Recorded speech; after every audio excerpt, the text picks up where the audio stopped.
ሰላም ቤተሰብ እንዴት ናችሁ? ደህና ናችሁ ወይ? እኔ እግዚአብሔር ይመስገን ደህና ነኝ። እንግዲህ ትላንትና በዛኛው ቻናሌ በደንብ አስተያየት ሰጥቻለሁ። ገባችሁ አይደለ? በደንብ ነው የሰጠሁት ማለት ነው። ነገር ግን በዚህኛው ደግሞ እስቲ ዛሬ ልስጥ። እንደውም እሱም ደግሞ ምንድነው ሃይሚ ራሷን እስከ ማጣት ድረስ ነው በትላንትና ቪዲዮ ላይ ያወራችሁ ከሰማችሁት ማለት ነው። ገባችሁ አይደለ? እኔ ለምን እንደሆነ አላውቅም እንደዚህ እንትን ማለት አልወድም። ገባችሁ? ሙሉ ቪዲዮ አይቼ ምናምን ነው እና ትላንትና ደግሞ ሌላ ደግሞ በቲክቶክ ደግሞ በጣም የተዋዶ ልጅ በጣም ምዘምር ምንም አይነት ቲክቶኳን ገብታችሁ ስታዩ በጣም ጥሩ ነገርን የምታስተላልፍ ልጅ በአንዴ ራሷን አጠፋች ስትባል እኔ በጣም ነው የደነገጥኩት። ጭራሽ አላመንኩም እና በጣም መፈተሽን ነው ማታ እየፈተሽኩ ነበር ያደርኩት እና ጓደኛዋ ናት ይባላል እሷ ናት ይባላል። መጨረሻ ግን እሷ ናት ሲባል እኔ በጣም ለወንድ ተብሎ ነው ለሱም ማለት ነው። ገባችሁ አይደለ? ለወንድ ተብሎ ነው ራሷን ያጠፋችው እና እኔ ምሉ ማለት ነው ሴቶችዬ ከሃይሚ ጅምር ከሃይሚ ጭምር ማለት ነው። ሃይሚን ትላንትና ካያችሁ ታስቡት ጥፋቱ የብሩኬ ጥፋት ያጠፋው እሱ ሆኖ ገባችሁ አይደለ? እሷ ምንም ነገር ሳታጠፋ ገባችሁ?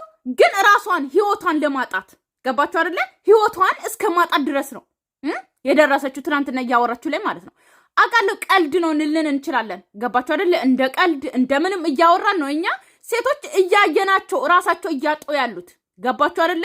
በጣም ቆጃንጅዬ ሴቶች በጣም ወንድን አሰልፎ መርጦ ማግባት የሚችሉ ሴቶች እራሳቸውን እያጡ ነው። በጣም ብዙ ሴቶች ከጅማ ሙሽራዋ ጀምሮ ስታነሱ በጣም ብዙዎቹ ማለት ነው። ገባችሁ አይደለ? በጣም ብዙዎቹ ፍትህ ሳያገኙ እስካሁን ቀርተዋል። ገባችሁ አይደለ? እስካሁን ቀርተዋል። ስለዚህ ሃይሚም ትላንትና እንደዛ እያለቀሰች የመጣችው ወንድ አጣ አይደለም። ገባችሁ አይደለ? ወንድ አጣ አይደለም። እመኑ እነግራችኋለሁ። ሃይሚ ወንድ አጣ አይደለም። ገና ሕፃን ናት። ገና ታዳጊ ናት። ገና እድሜዋ ገና ነው።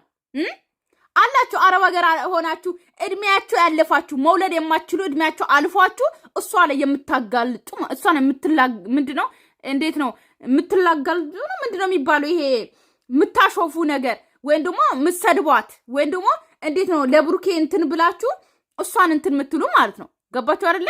ሃይሚ ግን ገና ልጅ ናት። ገና ሕፃን ናት። ገባችሁ? ገና ብዙ ነገር ይጠበቅባታል።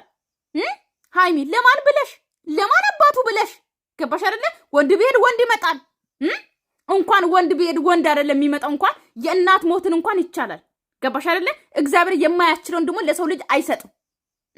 ስለዚህ ለምንድን ነው ሴቶች አብዛኛው ሴቶች አረብ ሀገር ካያችሁ እንዳለ ሰሞኑን ብዙ ጊዜ ይሄው ዱባይ ውስጥ ምን ሰማው እንዳለ ለወንድ ብሎ ነው። ገባችሁ አይደለ? ስለዚህ እናንተን ልባችሁን ስትሰጡ ሙሉ ልብ እየሰጣችሁ ወንዶች እናንተን በዚህ ልክ የሚከዳችሁ ከሆነ ገባችሁ? እኔ እኮ አልተናገረችም። አግብተዋ ይሆናል ብሯን ልካ ቤት አሰራ ብላ አምና ያስቀመጠችው ባሏም ሊሆን ይችላል። አግብተው ወልዶም ሊሆን ይችላል። ራሷን ያጠፋችው ማን ያውቃል? ማን ያውቃል? ለማን ተናገረች? ለማን ተነፈሰች? በወንድ ምክንያት ራሷን አጠፋች ተባለ እንጂ ማለት ነው። ልጅቷ የትላንትና ልጅ ማለት ነው። ያቺ የመሰለችዋ አዲስ አመት ላይ እየዘመረች ብዙ ምኞት ነበራት እኮ ልጅ የመውለድ ምኞት ነበራት። አግብቶ ልጅ መውለድ በጣም ብዙ። ስለዚህ ምን ማለት ፈልጌ ነው? ሃይሚን በጣም ብዙ ምኞት አላት። በጣም ብዙ ተስፋ አላት።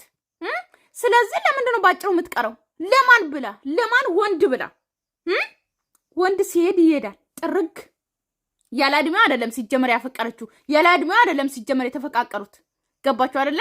ስለዚህ ያለ እድሜሽ ሃይሚ አንቺ ለማን ብለሽ ነው ባጭሩ የምትቀሪ? ለማን? ስለዚህ ራስሽን ጠብቂ የኔ እናት ማለት ነው። ገባሽ አይደለ? ስላንቺ ስለ ህልምሽ ኑሪ። ስለ ሃይሚ ህልሟ ኑሪ። ስለ ራስሽ ማለት ነው። ሃይሚ ምንድነው የምትፈልገው? ሃይሚ ምንድነው ሐሳቧ? ምን መሆን ነው የምትፈልገው? ምን ማድረግ ነው የሚያስደስታት? ስለ ራስሽ ኑሪ። ለሰው አትኑሪ። ለወንድ አትኑሪ። ገባሽ አይደለ? ሲሄድ ይሄድ። አንቺ ነገር የፈለግሽን አማርጠሽ የምታገቢ ሴት ነሽ። ገባሽ አይደለ? አስሩ እንኳን አማርጠሽ ማግባት አይደለም አሁን እንኳን አስሩ ይፈልግሻል። ገባሽ አይደለ? አሁን እንኳን ማለት ነው። ስለዚህ ሃይሚ ራስሽን እንደዚህ በዚህ ልክ እንደዚህ ተጎተሽ እንደዚህ ትናንትና ራስሽን እስከ ማጣት ድረስ እንደዚህ ሆነሽ ስትመጪ የሆነ ለመናገር በጣም ነው ያዘንኩት። በጣም ማለት ነው። ስለዚህ ሴቶች ወንድ ቢሄድ ወንድ ይመጣል። ገባችሁ አይደለ? በጣም ብዙ ሰዎች እኮ አሉ። በጣም ብዙ ሰዎች እኮ አሉ አይደል እንዴ? ወልዶ ልጅ አስቀምጠው ብዙ ከብዙ ወንዶች አግብተው ወልዶ ትዳር ሳይሰምርላቸው ድጋሚ የሚያገቡት ድጋሚ ወልዶ የሚቀመጡ ሰዎች እኮ አሉ።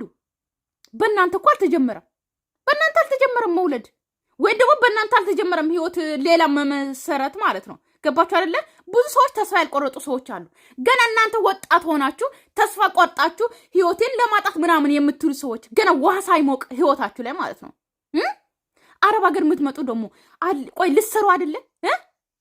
ፓስፖርታችሁ ላይ እድሜ ጨምራችሁ ማታወቂያችሁ ሲመለስ ፓስፖርት ማውጣታችን ተመለሽ ስትባሉ ማለት ነው 10 2 ተመልሳችሁ ገጠር ሄዳችሁ መሸኛ አምጥታችሁ እድሜ ጨምራችሁ በስንት ስቃይ ወደ አረብ ሀገር የመጣችሁት እኮ ሰርታችሁ ለመለወጥ ነው እንጂ ለወንድ ብላችሁ ህይወታችሁን ለማጣት አይደለም። ገባችሁ አይደለ? ስለዚህ እንደዛ ከሆነ ለምን መጣችሁ? ራሳችሁን አጣችሁ፣ ህይወታችሁን አጣችሁ። እናታችሁ ትደስታለች። እድሜ ልክ ጸጸት። ራስ ያጠፋ ሰው በእግዚአብሔርም ዘንድ እኮ ታውቃላችሁ ተቀባይነት የለውም። የበለጠ ማለት ነው። በቤተ ክርስቲያን ደግሞ ፍታት አይሰጥም። ስለዚህ በዚህ ልክ ለምን ራሳችሁ ላይ ትጨክናላችሁ?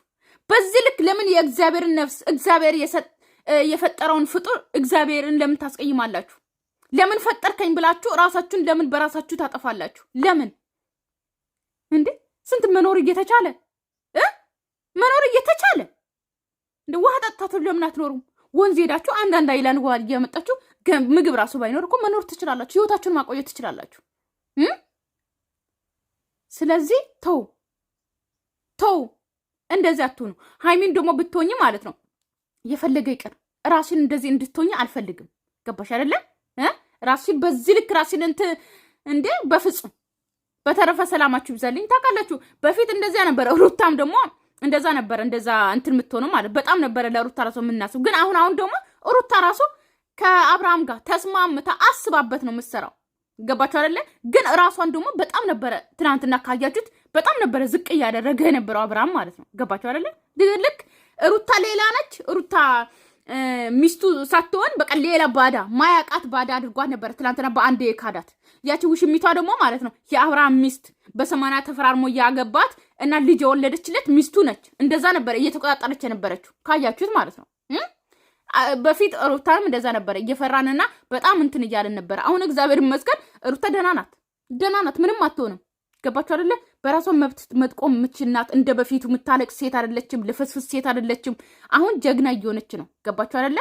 ስለዚህ ሃይሚን ደግሞ አሁን ማለት ነው በራስሽ ቆሚ፣ በራስሽ እግር ቆሚ። ገባሽ? ያለ ወንድ መኖር ይቻላል። ወልደሽ 10 ወልደሽ መኖር ይቻላል። ሩታም መኖር ትችላለች እኮ በደንብ ነው የምትችለው። ነገር ግን አያስቀምጧትም እንጂ ያለሱ አይሆንላቸውም እንጂ ልጇን ይዘት ስትቀመጥ እየሮጠ ይመጡባታል እንጂ ሴቶች ራሳችሁን ለምን በዚህ ልክ ለምን ራሳችሁን አስከብሩ። አለቅ። ማናችሁም እናንተን ደፍሮ ለወንድ ብላችሁ ራሳችሁን በፍጹም። በተረፈ ሰላማችሁ ይብዛልኝ። እወዳችኋለሁ፣ አከብራችኋለሁ።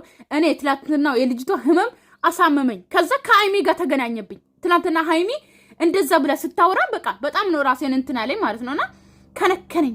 የምሬን ነው። እና ለዛ ነው። እና በተረፈ ሰላማችሁ ይብዛልኝ። እወዳችኋለሁ፣ አከብራችኋለሁ። ራሳችሁን ጠብቁ ሴቶች። እንደኔ ሁኑ። እኔ እኮ ማለት ነው ልንገራችሁ፣ ይሄ ወንድ መጀንጀን ምናምን አልወድም ሲጀመር ከመጡ ማለት ነው። ገባችሁ አይደለ? ማነ እንደዚህ ልጀናጀን ምናምን ይመጣሉ አይደለ? ብሎክ አድርጉ፣ በብሎክ ሸኙ። ስልካችሁ ላይ ውስጥ እኮ ብሎክ አለ። ብሎክ እንዳላታቁ በብሎክ ሸኙ። አለቅ። አንድ ፍቅረኛ ካላችሁ ፍቅረኛችሁን ያዙ። ከሆነ ሆነ፣ ካልሆነ አልሆነም ብላችሁ ለእግዚአብሔር ንገሩ። ከሄድም ጥርግ ይበል። ጥርግ ሌላ ይመጣል። ስለዚህ ሰላማችሁ ይብዛልኝ። ወዳችኋለሁ። ባይ ባይ።